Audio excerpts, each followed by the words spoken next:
ભાઈ આ વાત જાણીને તમને નવાઈ લાગશે કે 2-2.5 વર્ષ પહેલા મેં એક ભાઈને વ્યાજે પૈસા આપ્યા હતા, પણ બહુ ઓછા વ્યાજે પૈસા આપ્યા હતા. એ ભાઈને કંઈક દવાખાનાનું કામ હતું અને મારા જોડેથી પૈસા લઈ ગયો હતો.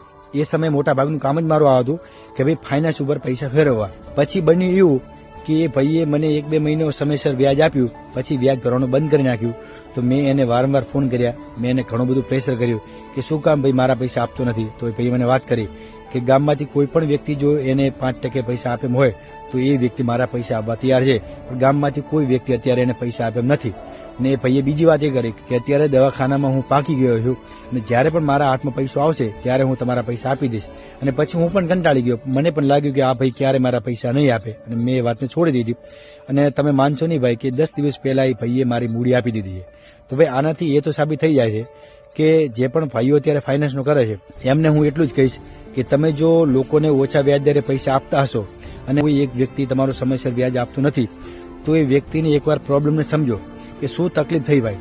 આમે તમે વારંવાર જો એના પર પ્રેશર કરશો અને ઇનકેસ જો એને સુસાઇડ કરી નાખ્યું તો પણ તમારા પૈસા આવવાના નથી. એના કરતાં બેટર છે કે શાંતિથી એની વાત સાંભળો અને એની મજબૂરીને સમજો.